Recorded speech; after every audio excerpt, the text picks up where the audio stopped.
go into a story where I was grandfathered into the sniper, as I told you, but they made me a point man, and I was 21 years old. I was made a point man, and I jumped over a wall to make entry to the home, and it just so happened it was bad timing. But there was the mother of the house was pregnant, and she was downstairs drinking milk, and she saw me and started screaming in Arabic, "Get the AK! Get the AK!"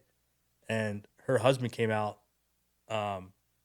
I had no idea who we were and started shooting at us, and so I had to shoot back. And so I go into like stories like that. I go into like more detail. Um, so it's a combination of like my childhood um, experiences like that, like what I felt while going through it, and then also and then writing it, having to re-experience it as a father. Because like when I had kids, that's like my PTSD got the worst because I started like reliving all this stuff now as a father, and I started asking myself like, holy shit, like what would happen if someone did that to me? Like what if like a bunch of special forces came to my house in the middle of the night with my kids? Like what are those families doing now?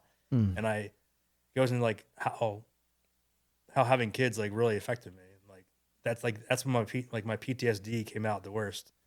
When I had kids, I started hearing my kids cry, and I was like thinking a lot of times when we did sniper operations, there was a lot of kids crying, and now I'm like reliving like, what the fuck are those kids doing now? Like, do they hate America? Do they like America? Um, so yeah, so the flow of the book is just what I experienced, how I experienced it at the time, and that, sort of how I experience it now, and how I deal with it now, and how I reframe it to like find my own, like reinvent my own morality. Because if I try to evaluate all this stuff with a traditional morality, like I can't see myself anything but evil of what I did.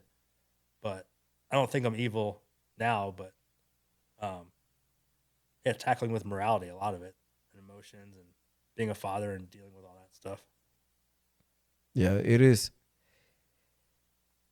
Yeah, once you look back and you can see yourself from a different lens. Like now you're more mature and you're older, and it's kind of like I see you. I see yourself asking the same question. I do it myself. I went to Iraq and I see kids and I gave him candy or whatever.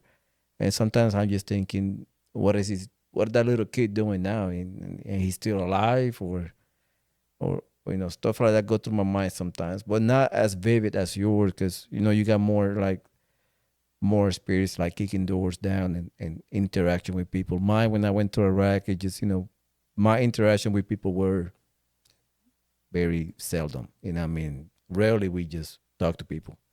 But yours, I believe, those special operation guys is more like face to face with the regular people. So Yeah, but I mean,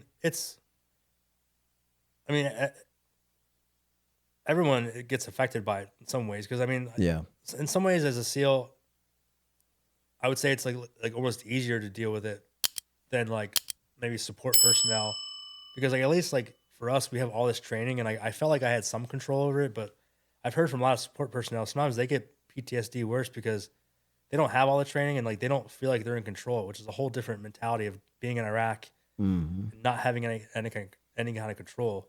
And so yeah, I hate getting like these pissing contests of like, oh, this guy did more than this, because there's like a lot of SEALs that do it. Not I don't think as much now because they've grown up, but people like there's always grumblings of it amongst the SEAL community, like, oh, look at that guy, he's got PTSD, and like sort of laugh at him. He's like, he hasn't even seen combat, but he was in a combat zone, and um, I probably did that when I was real young, but now I definitely don't, because it affects people all in different ways, and there's no like best person in the military, because we're all support personnel. So a lot of our support we had that were non SEALs. I mean, SEALs can't be SEALs without others, support personnel.